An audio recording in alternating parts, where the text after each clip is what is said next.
I did write the note, Night sucks the Nightcrawler.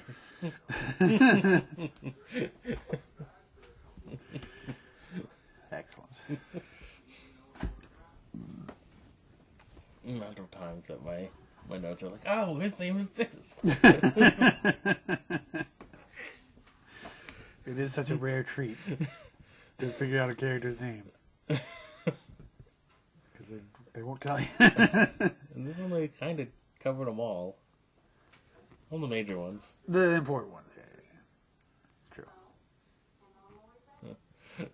I don't know the name of Car Mechanic Man. Yeah, I don't think he's a major player. I don't feel that he is, but I don't know. My instincts say no.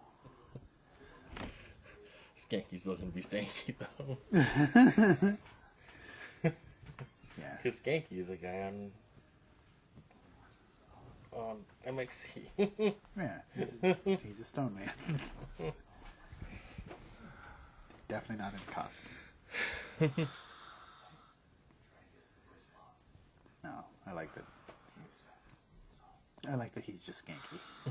That's just who he is now.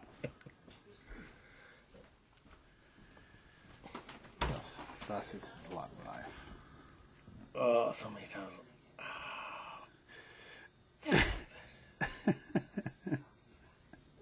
The best part was being like the best part about that is like not really believing that his name is actually Skanky. In the first episode, being confirmed that that's his name, like legitimately, like not in that way, but that is like his name. That is how it is pronounced. So I couldn't decide whether I should get beer or coffee, so I just got a coffee beer. Call it a day. So it's a coffee flavored beer or beer flavored coffee? Well, it's coffee. It's a brown ale with coffee in it. Oh, okay. That makes a lot more sense. It's the Alaskan Grizz. Sounds like something you get at a truck stop. Yeah, it really does.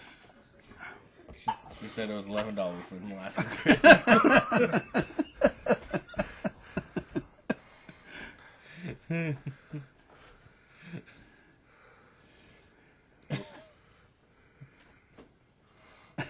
And the last one it said like 20, so. I think an Alaskan Grizz is when you eat 92 sugar-free weed gummies.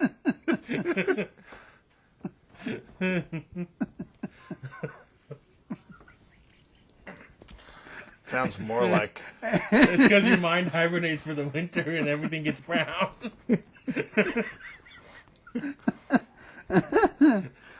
I don't know why you pay someone for that. And are you paying for? And also, are you paying for them to experience that, or for you to experience that? It depends, man. I see. It depends. I mean, you're gonna need some defense.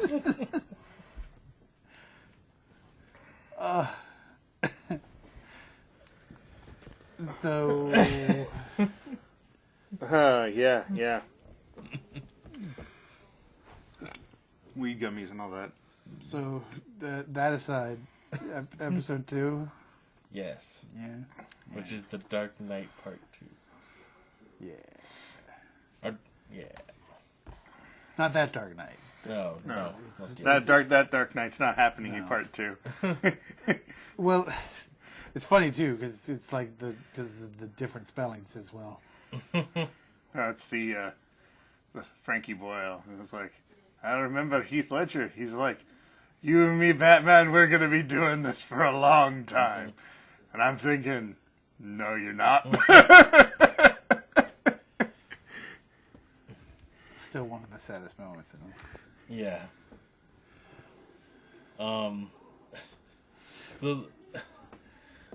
So this one, it kind of opens with LaCroix talking about like the 800 years ago, like, do you remember? But really, it's basically like, do you remember last week's episode? Yeah. Do you remember last week's episode where we talked about this? Yeah. We do get the the unintentionally funny line of, "Are you coming, Nicholas? I have what you want." And LaCroix really speaks like an asshole, just in general. Yeah, this is his default tone. Yeah. Is fucking prick. So, what happens is Knight hangs out at night outside of the Nightcrawler's radio station. Yeah. So he can night stalk the Nightcrawler. At nighttime. Yes. And also, the curator chick, she is following Knight. Yeah, as mentioned, she's suspicious of Knight's Fuckery. nature. Nighty nights. Yeah. And this scene goes on for way too long, just them following each other. It's like 3 minutes. It does go, yeah. They're like doesn't wandering. Sound like a long time, but it's all just them standing around in dark fog machine. Yeah. They're right in Fog Machine Alley, and like it's kind of funny because like they're all shadowing each other, but they're all doing a really shitty job. Yeah, like LaCroix knows. Well, the only one who doesn't know what's everyone involved is Knight. Yeah, it's true. He's definitely doing the shittiest job because LaCroix is probably like aware to some extent. Yeah, he's leading him. It gives that impression at the very least. Yeah, well, he's looking back like. Oh yeah, that's right. He does look back. I forgot if he did that initially because I know at one point he does that. He does it very obviously. And I think on the fire escape they were like just staring at each other. Yeah, on the fire escape they're just straight staring at each other. But that's what I meant. But yeah, he did it right from the start. Yeah. He leads him to a blood house. Yeah. So again, yeah, they're shadowing. They're sort of shadowing each other through the Fog Machine Alley, as previously stated. And Nick Knight is doing a dog shit job of being aware of his surroundings because what is her name? Elise, I think. Elise is the name of the curator. I just got this image of these street urchins going, "Well, if you pay us $5, we'll turn off the smoke machine." I mean, yeah, seems like a good racket. Big surprise, Marty's picturing hobos. At least these ones are urchin children. Normally it's old man hobos. Yeah. Who rigged up who jury rigged a smoke machine out of a smog machine. Yeah, that's right, a smog machine. They can only make a smog machine because they're hobos. That's all you can make. It's just a car exhaust. That's all you can make out of a trash bag in a cardboard tube. That's the best you can do. But no, so yeah, Elise is shadowing. It's my paper bag buttons. Elise is shadowing literally 6 steps behind this vampire with heightened senses, and he doesn't notice a damn fucking thing. No. But yeah, and she gets some very obvious hints of his vampire-ness when he when he turns the corner and LaCroix and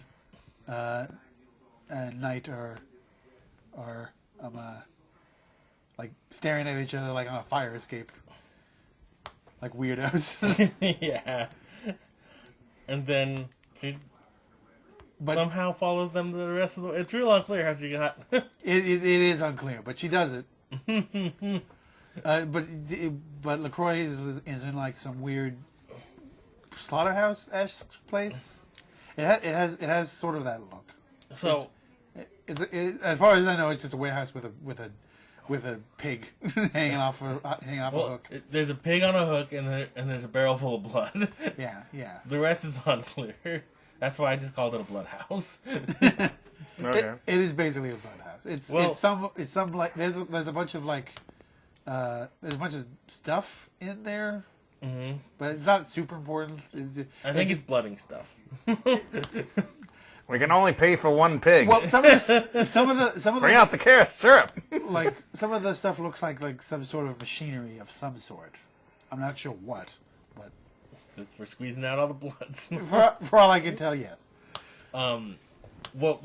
This a little later, we kind of find out that Knight's wine bottles are full of cow blood. Yeah, because So- as we mentioned in the previous episode, like he has bottles full of So blood in it. it's entirely possible that he just buys pigs and just leads them. Yeah. Apparently, the vampires of this setting, it's fine if they just eat animals. Yeah. I don't know if there's like if that's like less good than people, but it's not clear at this point. Yeah. We do know that Knight, it's been a while since he's fed. Yeah, And LaCroix's taunting him for it. yeah. Um, Like as previously mentioned, he has the pig blood bucket basically, and he like just takes a ladle and just like, oh, I thought we were just gonna talk over like some out of like a midnight snack or whatever he says, and just sips blood out of the he ladle. pours it into and then he pours it into his jade Right. cup, and he's like, He- more well, delicious this way. Yeah. He he's first like, he "Ah, sips it out of the ladle, and then what is it? Nick asks about the jade cup, and he's just like, oh yeah, I just have it in my pocket. He just pulls it out and just pours it in, just to taunt him. And then LaCroix explains that he didn't do the 4 killings, just the guard. Yeah. He did the guard because the guard was there and he did the cup. And he wanted the cup, and the guard was in his way. Yeah, but he's like, I didn't deal with these hobos. And he quite reasonably says, why would I lie about this? You know, I don't have a problem with killing. Yeah. And we needed the hobos to make the smoke machine go. And so he's just fucking with Knight at this point. Yeah. And like, Yeah, just basically being like, be more vampire Knight. Why don't you be more vampire? yeah. You pussy. Yeah, he kind of shoves him around, throws him on the ground, and like, he's like, you look hungry. And he like just pours some blood on his face. Yeah, because as typical for this sort of thing, like since he's trying to wean himself off his vampire-ness, he's pretty shitty as a vampire now. He's kind of just a dude right now. Like what is it? Like LaCroix literally like floats like in front of him just to taunt him. I think. Yeah. And then after he pours the blood on him, is like taunting him a bit. Then Knight flashes his vampire eyes. Right. And while this has all been going on, Elise has been like on a catwalk above. Well, yeah, she got up there at some point. And has been like watching the whole thing. So like, and when what is it? Knight shows his vampire face. Then Yeah. she gasps. Which vampire face is very much related to like act like a cat. I mean, that is classic. That is know. classic vampire. I can't fault him for that. And so yeah, she's like, and she gasps, and then this is where we go. This is where it's like, oh, Elise, that's the name. Yes, because what is it? LaCroix immediately he's just like, oh, a victim. Yeah. And what is it? Knight's like, get the fuck out of here, Elise. And Unfortunately, it's get the fuck out of here to a vampire who just flies up and grabs yeah, he her. just flies. Yeah, and then he basically does the Spider-Man choice with the cup and Elise, except for I'm gonna drop the cup and then bite the shit out of Elise. So, and Knight chooses Elise, so he goes up there and saves her. And then the cup breaks. Cup Yeah. shattered.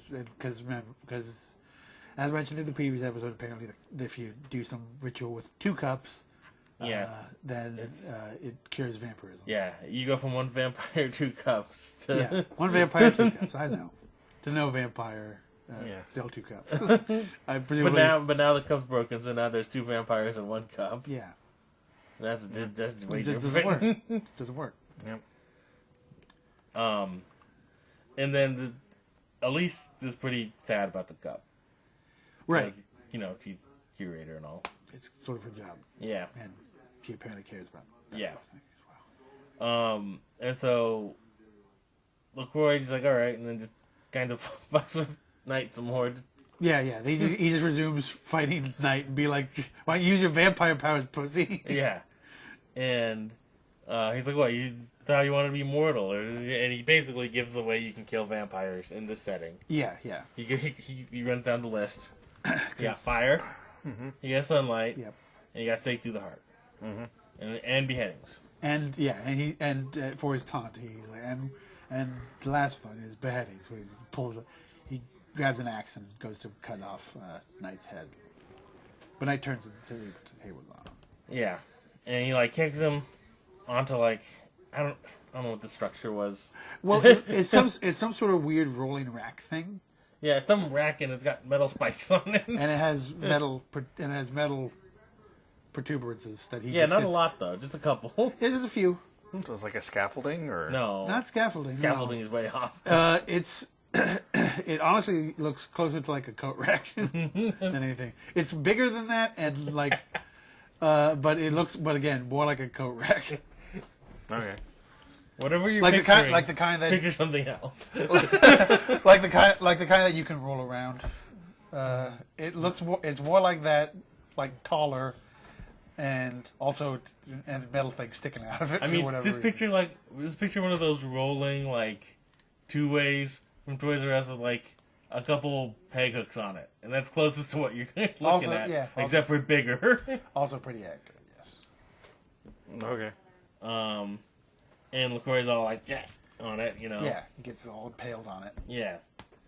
And then Knight has some flashbacks that kind of strobe-y.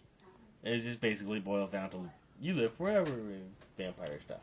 Yes, yeah. And then we zoom in after Knight and Lee leave, and it's LaCroix's playing possum because it's metal and it didn't look like he got his heart either. But it was arguable that he got his heart, but it's metal, and most people should know that it needs to be a wooden stake for reasons. Yeah.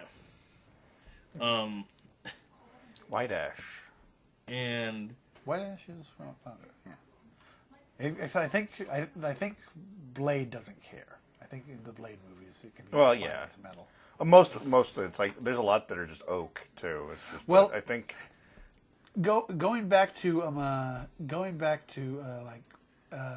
Vampire the Masquerade related stuff, and what is it? There's I think they're Chinese. No, not Chinese vampires. Actually, closer to Chinese vampires. They sort of mix between Chinese and Japanese type stuff. But there's the Asian vampire things. Since they have two different modes. Mm-hmm. That they have two different modes or flavors that they come in basically, and one you want to use wood. You want to use a wooden stake. The other you want to use a metal stake. Yeah, it's the weird hopping vampires. It's because they turn into cars like Transformers. In their case, it's a yin yang thing. Okay. But the Chinese have the weird little hopping.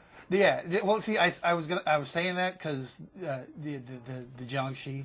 Jiangxi. I was saying that Chinese because they're not exclusively that.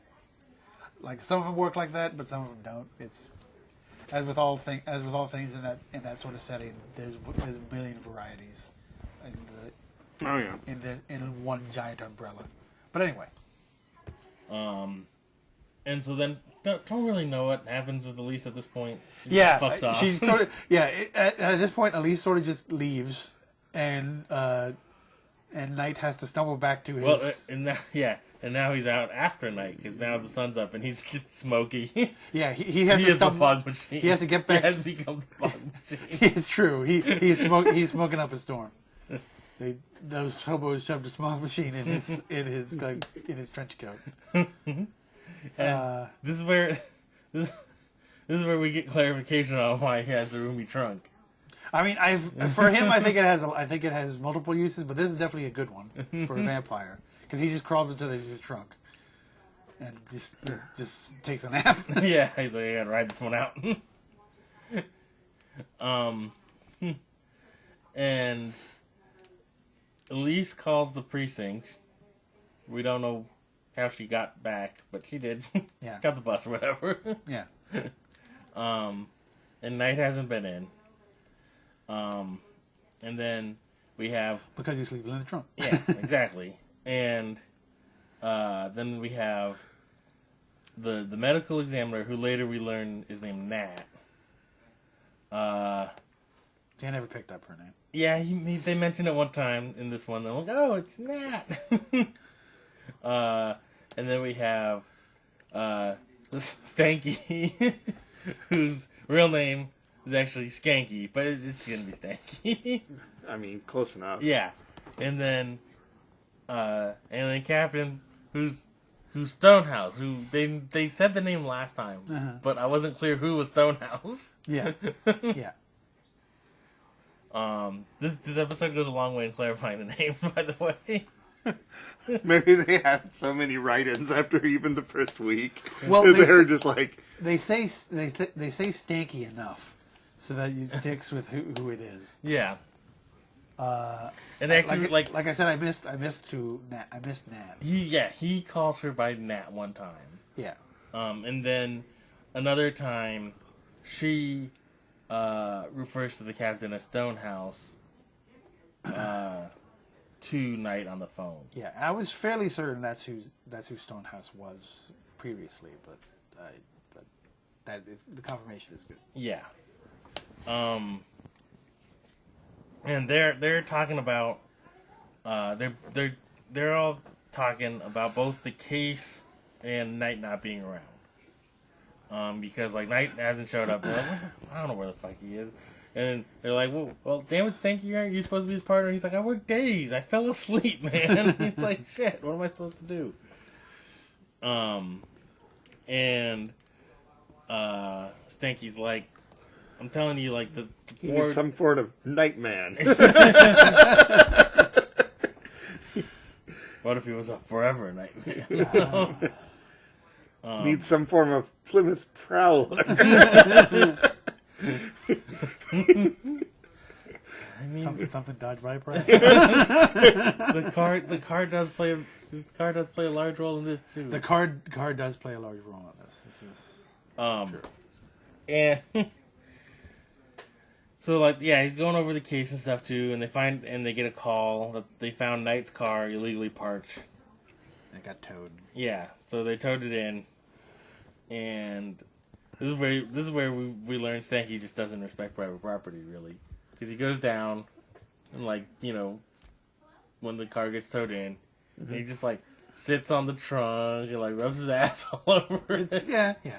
Bounces like a cushion of air, and then he's like, well, it's funny too because in the previous episode he's like, why didn't you trade it out? And in this episode he's like, fuck, this car is cool. yeah. He suddenly has a super boner for this car.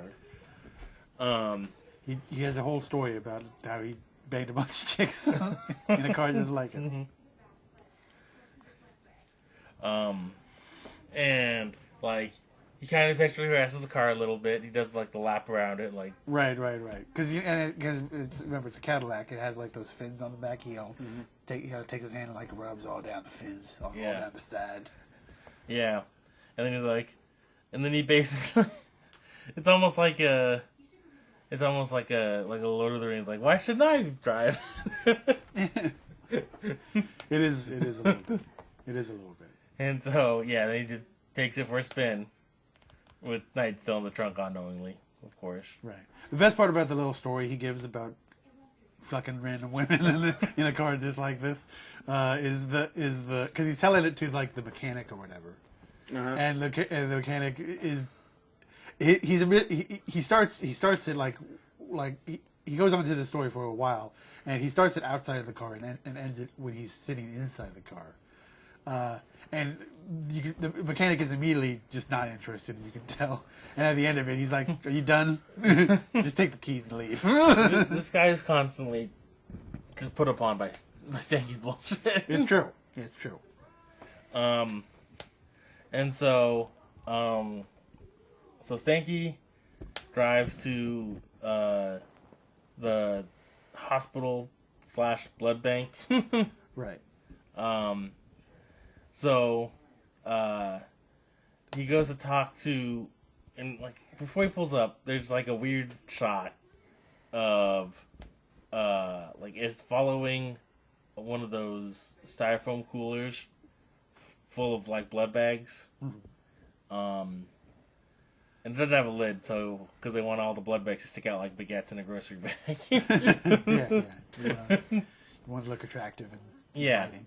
And so it's like wheeling through, and they're like not showing whose face it is, and then I just got this mental image of like these 3-foot-long blood bags,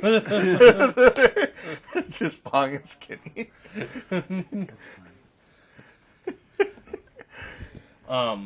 But he and so like this person wheeling it, like wheels it up to like this front desk person, and they're like, "Oh, you're here early." Do they do some of that first person? Because they do a lot of first person shots. It's pretty much first person. Okay. Yeah, it's like very first person-y. And she's like, "You're here early," and I can't remember what the fuck he says. And then she gets a call, and it's like, "Oh, police!" And then the camera like does a weird quick spin to like the upper left hand corner or upper right hand corner of the guy's face, and just like his eyes like twitch. Yeah. When they say police, it's like, it's just this is the guy basically for the audience. Yeah. And yeah. So then Stanky gets up there, and the lady's like, "I can't give you any information without Dr.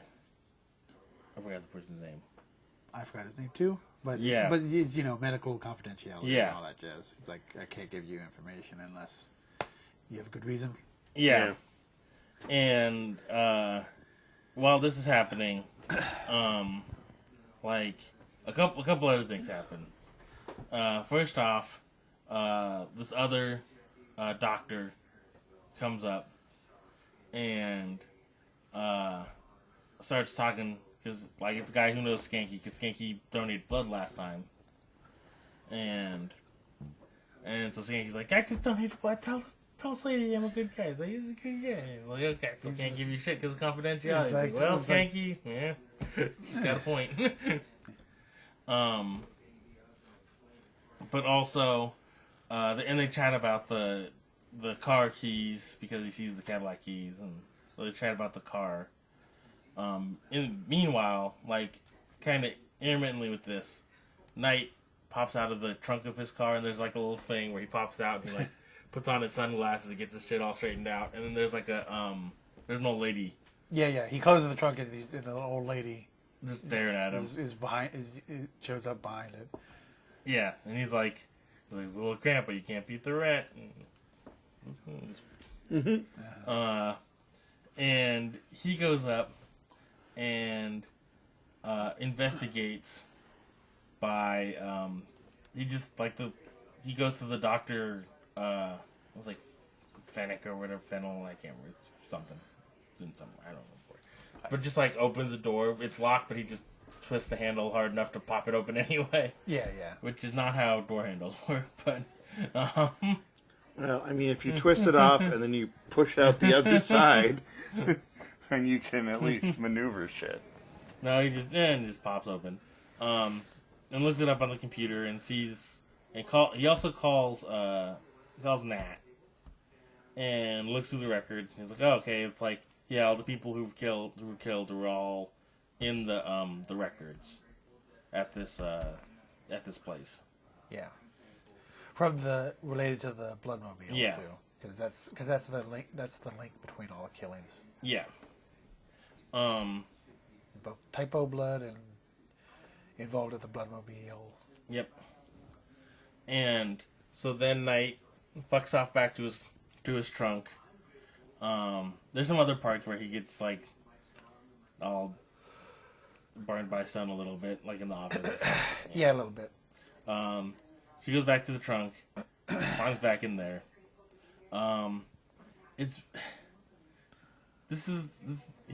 Skanky's like still talking to this lady, saying how he's gonna be back with a warrant and stuff.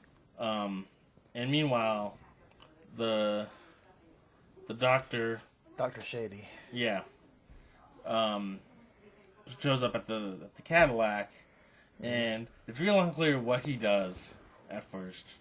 Yeah. It looks like he pulls out like a ratchet, like a wrench. Yeah, it honestly it looked to me like he had pliers. Oh, okay. See, we got a completely different thing. Yeah. But yeah, he does something to fuck around with the Cadillac. Yeah. Ah. And He makes Hobo Smoke Machines. and Knight hears it, but doesn't go out there and worry about anything. Yeah, it doesn't do anything about it. For reasons. Yeah. Maybe he's too embarrassed. He doesn't want to get out of his trunk again. Doesn't want to get out of his trunk again. Like, oh, that's going to be that old lady again. I'm going to have to explain. Yeah, there's a some random video I saw on YouTube that was like, the dude's like, I think I got a Yakuza car, because they have the trunk is just like really big and roomy, and then he closed it and realized there's no way to open it. Like, the key only goes halfway in, and there's no, like, escape from the inside, and there's no, like, the back doesn't connect to any of the seats or anything. And he actually ended up having to call out and figure out how the hell you open it, and it turned out there was, like, a tiny little toggle switch underneath the steering wheel that you flipped that would absolutely disconnect all of the locks and everything. Right, yeah, because the trunk had a key, but the key would go into the lock, and you have to undo this toggle to use the key to get into the trunk.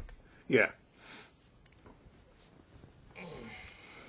Like he ripped out all the back seats to try and get to the back seats. No access. No access.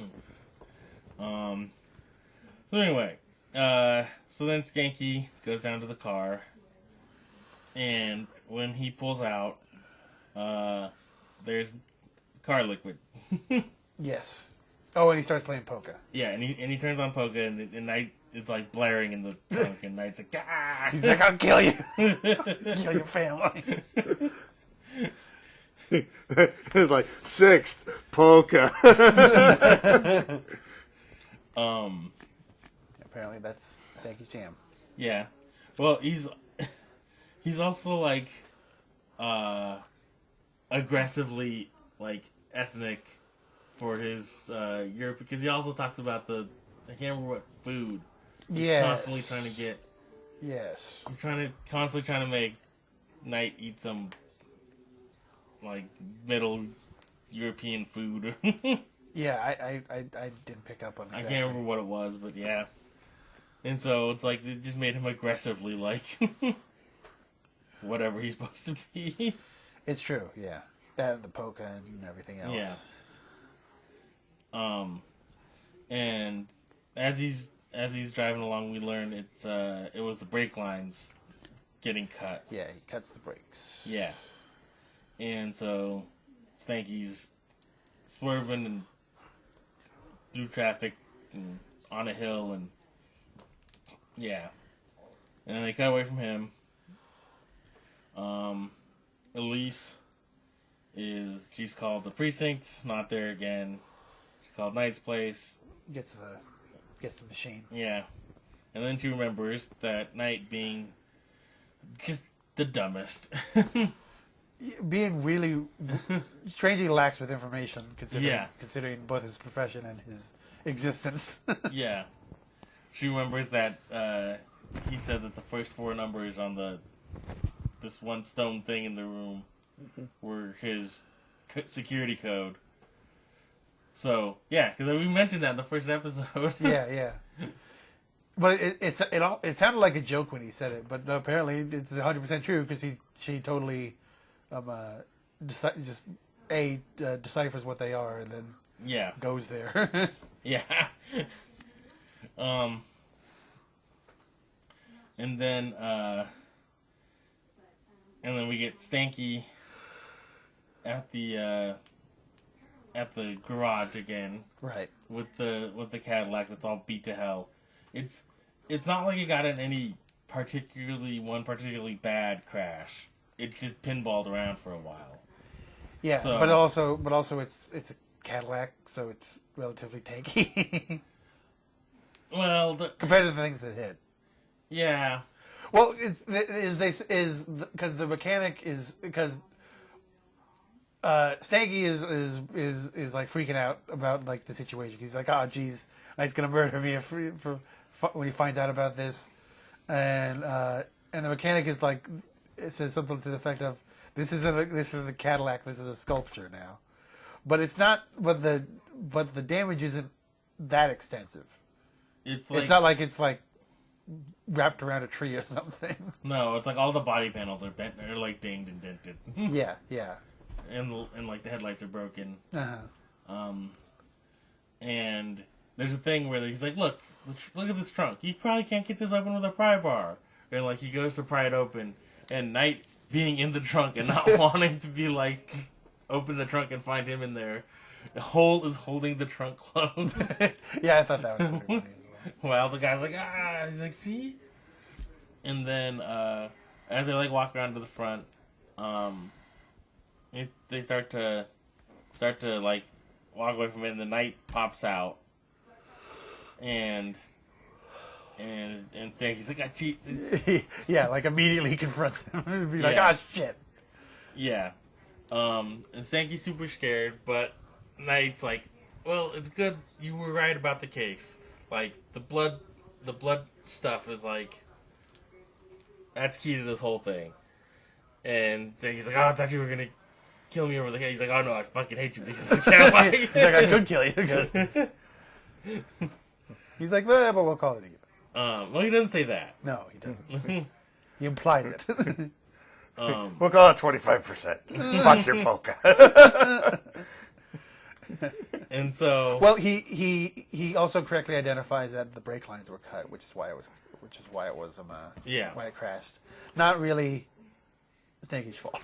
Yeah. I mean, at the same time, he did borrow his car without Yes. permission. Yes, he did. So Elise shows up at Knight's place and uses the code and it works. And Stanky and Knight are driving around, talking stuff over about how the 4 kids... In Stanky's car. Yes, and how the 4 homeless victims were blood donors, and how that's the whole link to this thing. And so they're kind of like back and forth. Elise sees Knight's jade cup, and then there's like a noise, and she's like, what? Who's there? You're trying to scare me, Knight. You're doing a good job. And she opens it. Oh, yeah, there's like also worth mentioning that there's like an elevator into Knight's place.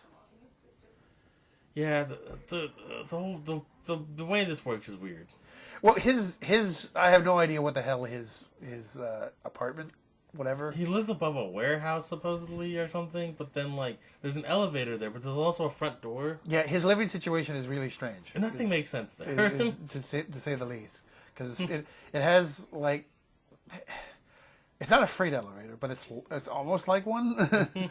But there is a front door because we've seen the front door, so it's weird.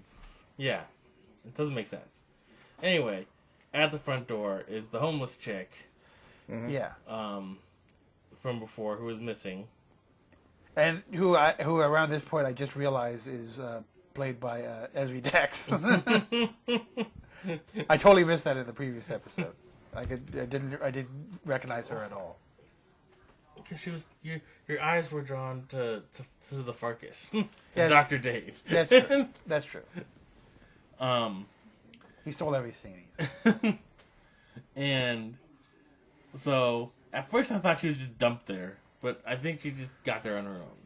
Yes, it's never quite said, but it's implied that she escaped and dragged her ass there. Yeah, because she knows Nick Knight. Yeah, and he's helpful and protective of her. So Yeah, And so Stanky and Knight are at the hospital and figure out that creepy Dr. Fenner is behind this whole thing. Fenner, that. Yeah. Okay. And meanwhile, Elise calls for an ambulance for the hobo lady because she's all Jeannie, I think her name is. Something like that. I can't remember. They said it multiple times, but I'm pretty sure it's with a J, like Jeannie or Jenny or something along those lines. Either way. Hobo lady. Yeah. Hobo Dax.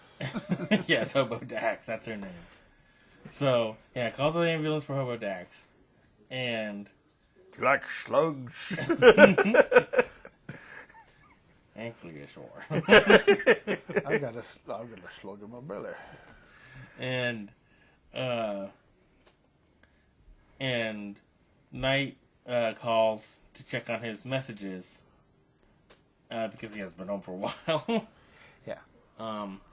And he Elise hears the answering machine click over to play mode and answers, and he's like, "What the fuck are you doing in my apartment?" Yeah, they finally get to talk because, as far as Elise has been concerned, from her perspective, Knight has been ghosting her hardcore because he just disappeared after a vampire fight. Yeah. But to be fair, also so did she. So Yeah. I was like, it should be fair.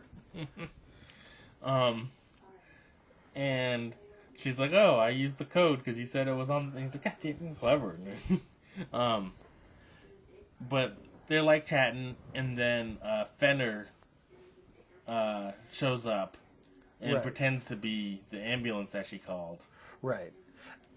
And and you can tell part of the reason that Hobo Dax is there too is she specifically says like no ambulances, Yeah. no hospitals because we know who like did stuff. Yeah. And but Fenner's there now. yeah. And so she's talking. She's like, "Oh, the ambulance is coming up the elevator now."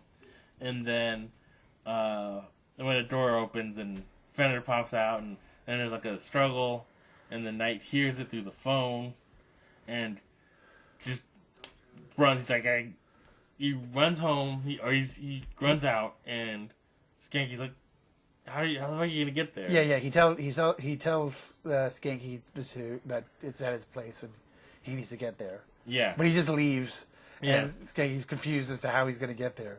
At which point we get to the vampire flight Yeah. cam, Yep.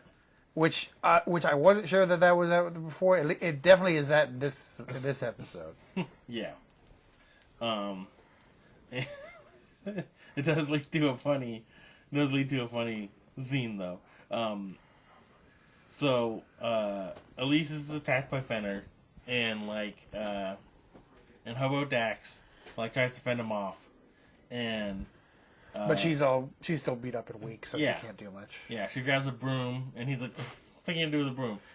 She's unimpressed with Stick, and then he shoves it into a fire. She shoves it into the fireplace, Yeah. which Knight understandably hasn't used. But what is it? At least lit it up. Just a little bit ago. But he's still unimpressed with Flaming Stick. Yeah, he just grabs the broom and throws it. Yeah. And it starts a fire. And then, possibly my favorite. Yeah. He starts a fire, and then he just starts to strangle him, Hobo Dax. And then we get my favorite scene in the. It's a good one. Yeah, as he's choking. Right. Then you get Knight. Superman missiles his way through his own window into Dr. Fenner. And just tackles him. Yeah. It's pretty good. Well, the choice of the shots is what makes it as funny as it is, because it's like it's like two or three different shots for the whole event, and like they cut through them like super quick. Mm-hmm. So like you just see like one frame of him like just Superman through the window. And then like another frame of him doing like the right and like Yeah. move the right end move across the And across the 100% arena. is the right. And then he's just tackling Fenner. Yeah. Again, it's literally like 3 frames, and then he's tackled him. Yeah. And so he's able to deal with Fenner pretty easy, but then he's tempted to drink his blood because he's hungry and weak, and he just exerted himself flying there.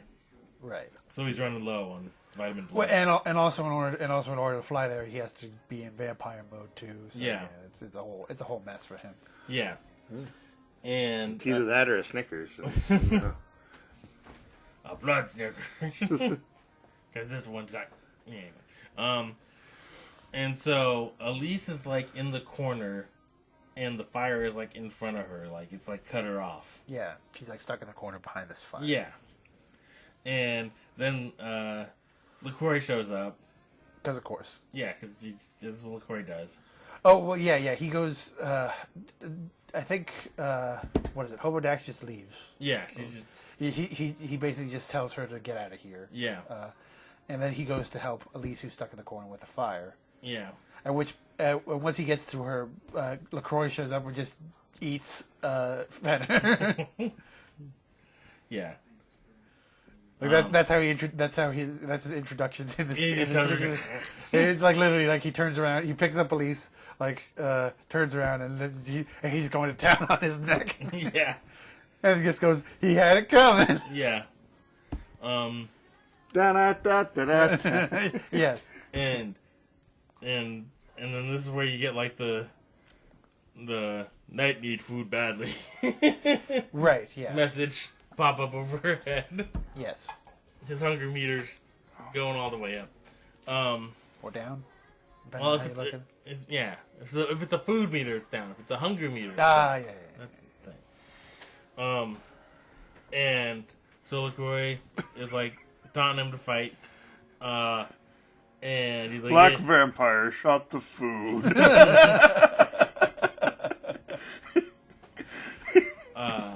And so LaCroix's just being a dick again. Is what he does. Yeah. He's like at this point, Knight's having trouble standing. Yeah. So he's like, you need to drink blood. Yep. Be a vampire. Be a vampire, pussy. And then, as LaCroix always says. Yeah. And then Elise is like, you just drink me, and then you could like turn me, and then I'm cool with that. I'm a scientist. Yeah. I want knowledge. All I want to do is just hang out forever and learn stuff. Yeah. And he's like, you don't know what you're asking. She's like, I do. I want to live forever and learn about culture. It also establishes how the vampires work in this setting as well. It's that when you bite somebody, it's either you kill them by draining them or you turn them. There's apparently no in between. Yeah. So vampire zombies. I said no in between. And Knight just refuses, and then goes and gets his ass kicked pretty handily. Yeah. He has a whole thing where he has like flashbacks to the past, and she's like drink, and LaCroix's like drink, and he's like no. Yeah. And he says no. Yeah. Fuck you. I worked too hard to not do this. Yeah. Not getting back on that horse again. So he jumps out and just immediately gets his ass handed to him. Right, because Where it's like, here's your ass. Yeah, because again, he's fighting a vampire, and he's weaker than ever. Yeah. And LaCroix grabs Elise because they can't stop him. Well, we did miss that Knight when he goes to fight LaCroix, he grabs a flaming stick Oh, more flaming sticks. Yes, more flaming stick, and since LaCroix is a vampire, he's somewhat impressed by flaming. He like sticks him. He sticks him in the face with it. Yeah, he And gets him in. LaCroix's like, that hurts. Yeah, he gets him in the face, So and LaCroix's weird. like, fuck, damn, fuck. He's more impressed with flaming stick than Dr. Fenner was. Yeah. But still, he's still a vampire, and LaCroix and Knight is still kind of just a dude right Yeah, now. so he just grabbed Knight and just throws him into like the corner, and throws the stick with him. and then throws a stick and like sticks like next to him, and he grabs Elise. He's like, that. Who was trying to escape? Yeah. While that all happens, but he just cuts her off immediately. Yeah. And then gives her little nibbles. Yeah. Once again, he's like, well, I mean, I was gonna do this before, so I just do what I was doing. And then Knight grabs the flaming stick again. It's more of a board, but Yes, yeah, it is like a 2x4-ish. yeah. Yes, precisely. Hacksaw Jim Duggan's him. Yeah, just on fire. Yeah. I Except for, don't recall him ever doing that. no, I don't ever remember him ever running anybody through with it either. Yeah, because while LaCroix is busy biting on him. But the thing is, he doesn't go like full like hard on. No, her. yeah, he barely gets her. He like it's like a little bit. Just the tip. Just the tip, exactly. But yeah, while that's happening, Knight rallies himself and like it pretty much impales him with the flaming wooden stick. Yeah.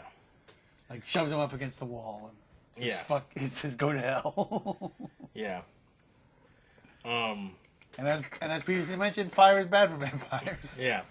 And now LaCroix is on fire. Yeah. But not for long, because he pretty quickly just turns into a pile of burnt up clothes and stuff. Yes.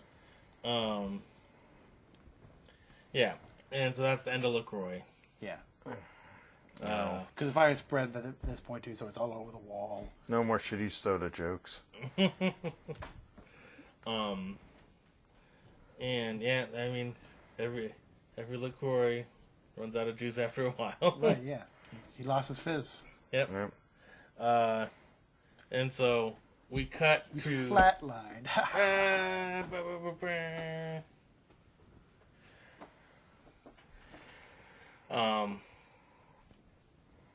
And so they don't really focus too much on the aftermath of just Yeah, that is the funny part, because they kind of just move to the next scene. yeah, just cut. And Matt, what is it? He's holding Elise, who is apparently dead. Mm-hmm. yeah, and he's pretty broke up about it. And then LaCroix is all on fire and burned up, and that's kind of it. Then next scene. Yeah. And so it's at the museum, and Knight has put his jade cup in the place of the one that got broken. Yeah. Mm-hmm. He's like, "Oh, I found it." And he totally had it on him because he stole it. and him and Nat are talking about what happened a little bit. And they're looking at it, and Stanky's there. Yeah. And see, this is around where they imply that Elise is dead, because he says that LaCroix and Elise got the best of it, because now he's just stuck as a vampire. He can't be cured with the Jade Cup anymore, and yada yada yada. Yeah. Mm-hmm. And oh yeah, they also touch on he goes, "Do you really think you can cure me of this?" And she goes, "I don't know." yeah. the Nat. That's basically all this is. She's like, I'm gonna try. Yeah. Like that. Yeah, it's really weird. It's the whole tone of this scene is real weird, because it's like the previous scene, it's like, oh god, and this one it's like a lot of jokey, like lighthearted. It is weirdly comic, and also they're talking, but at the same time they're talking about about important people in Knight's life who has just died. Yeah. Whether it's foe or the love interest. Or a faux love interest. Yeah. Cause that was one of the things too. Was in one of the flashbacks when like LaCroix and him are like talking and stuff, and Knight sucks on like a ring on. Yeah. It's right. It's around. It's like right after when he's turned. He says, "I don't want to be a killer," and something along those. And basically, Corey's like, "You'll get over it." Yeah. But he does a thing where he kisses his hand. But that's a whole Vampire Sire thing. Yeah, I know. But it's just it's a weird scene. it's yeah. Anyway, and Skanky's also there, but like not involved in the "I'm a vampire" conversation. Right. He's just around the corner. Yeah. And they're pretty free of talking about it anyway. Yeah, it's true. And then it turns out that Nat kept him alive by giving him a blood transfusion, and the only blood that was available was Skanky's blood. And the whole thing about that. Yeah. Like, he'll have a unstoppable urge to get a kielbasa or something. No, it wasn't kielbasa. It was something. I can't remember what the fuck it was. Yeah, now he's got a pint of Skanky, Right. Yeah. Which just sounds filthy. No, I don't even want to search that. As soon I don't want to know what I'm gonna do a Google search for skanky food. You don't even know how to spell it because it's spelled funky. It is spelled funky. There's a C and an H in there. It's spelled like it smells. Funky. Yeah. So, and then we get the final thing. Yeah, they do a couple jokes after that. Oh yeah. They do. There's a thing where Skanky's like where Skanky goes to smoke, and they're like, we don't want you to smoke, and he's like, you don't know what it's like to deal with an addiction. Yeah. Well, Knight says it's the fastest way to a coffin. Yes. Yeah. But he's like a pun, like a coffin. Yeah. Yeah, and then that's what he goes. You don't know what it's like to live with an addiction, and then they just give each other meaningful looks. Yeah, and then it's almost like you would do the end to like the bad sitcom ending where where everybody laughs and there's a freeze frame. Yeah. And then Right, as the credits are rolling over there, then up here at the skylight. Yeah. The last thing they show is at the skylight, looking down on them doing their thing, is Vampire Elise. Yeah, she's entered her goth phase. Yeah, she's just up there being weird and stalkery. And vampire-y, and then she just sort of floats away. Yeah. And it goes back into the vampire flight camera mode. And then it is kind of funny how immediately she embraced the vampire look. Completely differently. Yeah. She went all in. Yeah, she visited the Hot Topic when she woke up. I mean, as you do. Well, see, that's the weirdest part of that is. That's the weirdest part about the whole thing is how apparently Knight has no idea how the vampire process goes because he didn't suspect that would be a thing at all, or he thought that he drained her completely and thus killed her, or something. Yeah, it's real unclear, like what the process of turning, how it actually works. Yeah. But it's weird that like he didn't do anything to like prevent that or nothing because he could. And yeah, anyway, and so now she's got her choker necklace and her goth hair. Right. Yeah. But yeah, that's the episode. Yep. So we've done 2 parts, but they're basically one long episode. Yeah. This really is one long episode. I'm not sure if we should judge it, if we should actually judge this as one long episode or as 2 separate episodes, even though we watched it as 2. Yeah, we haven't Not a lot of two-parters on the Baywatch Nights. No. Yeah. And not only that, but it's like, I mean, and it's just it's a single case and a single. Well, yeah, narratively. Yeah.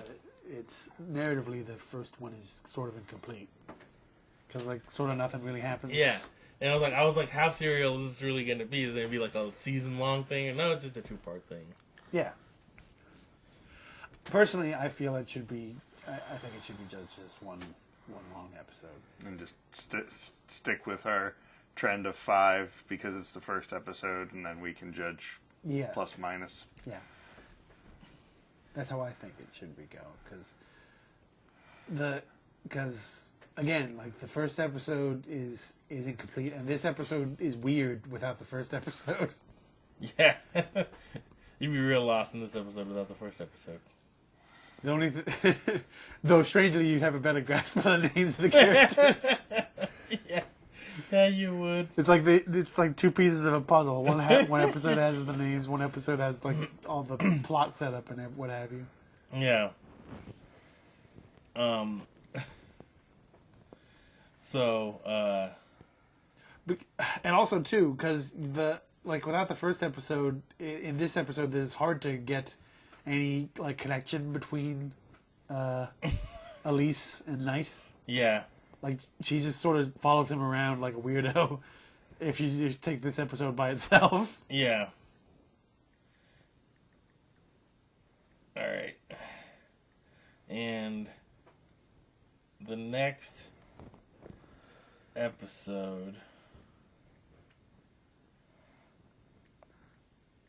is episode 3 for I Have Sinned. I bet he's gonna be vampires in this. This is a vampire episode. Souvlaki? Yeah, that sounds right.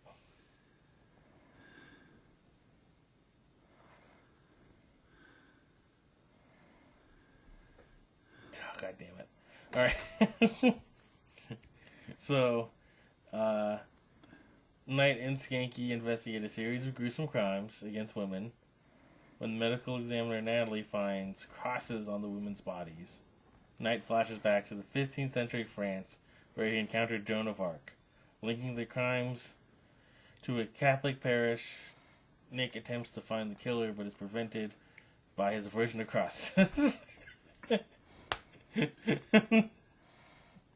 Okay, so crosses are a thing too, or Evidently. Yeah, that's classic vampire, so it makes sense. But yeah, you never can tell. Vampire rules are always unique. Yeah.